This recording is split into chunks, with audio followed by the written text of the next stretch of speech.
سڵاو ئەم کاتتان باش.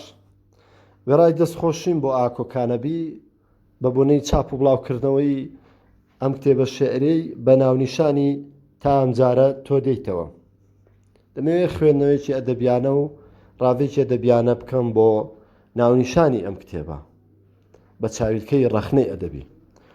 چەند هونەرێکی ڕەوانبێژی و چەند ڕەگەزێکی شێعریەت بۆ ئێوە بخەمە ڕوو.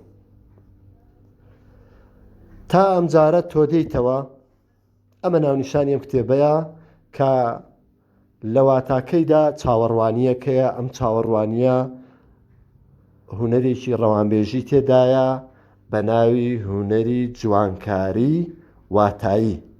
ئێمە دەزانین سێ جۆری سەرەکی هونەری ڕەوانبێژیمان هەیە، ئەوانیش ڕوونبێژی، واتاسازی، جوانکاری. جوانکە ئەریش جوانکاری وشەیمان هەیە، جوانکاری واتاییمان هەیە و جوانکاری واتاییش چەند جۆرێکی هەیە. چاوەڕوانیەکێکە لەو جۆرانی کە ناونیشانی ئەم دەقەیە هەیە و ئاماژەم پێدا. یەکێکی دیکە لە هونەرەکانی ڕەوانبێژی کوردبڕیە. شاعیر لە جیاتەوەی بنووسێ تاکو ئەم جارە تۆ دەیتەوە، نووسوێتی تا ئەم جارە تۆ دەیتەوە. تاکووی کورد کردوتەوە کردوێتی بە تا. هەروەها هونەرێکی دیکەی ڕەوانبێژی تەوکیدە. تەوکید لەکوێدا؟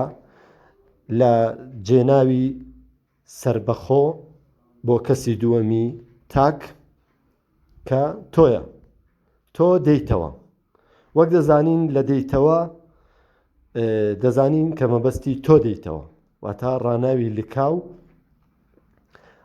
لکاو لە ناو دەیتەوەدا هەیە، بەڵام ڕاناوە سربەخۆکە جێناوە سربەخۆکە کە تۆیە بۆ تەوکید هاتووە.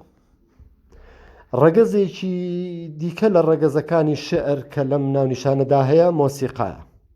وەک دەزانین مۆسیقا یەکێکە لە ڕەگەزە سەرەکیەکانی شێعر. ئەنجا مۆسیقای دەرەوە بێ یاخود مۆسیقای ناوەوە بێ. لەم ناونیشانەیە مۆسیقای ناوەوە لە هەردوو پیتی تا و بزرۆکە کە بزوێنی خڕ یاخود بزوێنی بچووکی پێ دەڵێن کە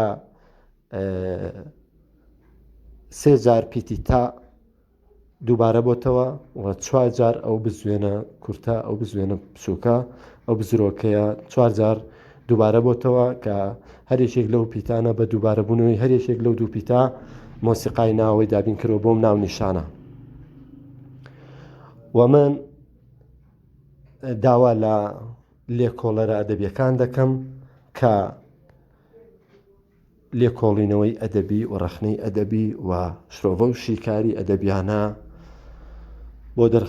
بۆ دەرخستنی جوانیەکانی شێعر، هونەرەکانی شێعر، هونەرەکانی ڕەوانبێژی، ڕەگەزەکانی شێعر، شێعریەت و ئەدەبیەتی دەقە ئەدەبیەکان لە کۆڕەکاندا بخەنە ڕوو و سەڵ نەکەنەوە. بە ڕەخنەی ئەدەبی، بە لێکۆڵینەوەی ئەدەبی شێعر و ئەدەبیاتی میلەتەکەمان پێش دەکەوێت و دەبێت ئێمە ڕەخنە و لێکۆڵینەوەی ئەدەبی زۆر بەگرنگ بزانین.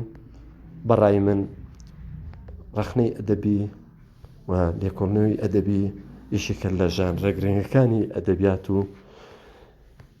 زۆر سوپاس بۆ ئێوە. کاتێکی شاد.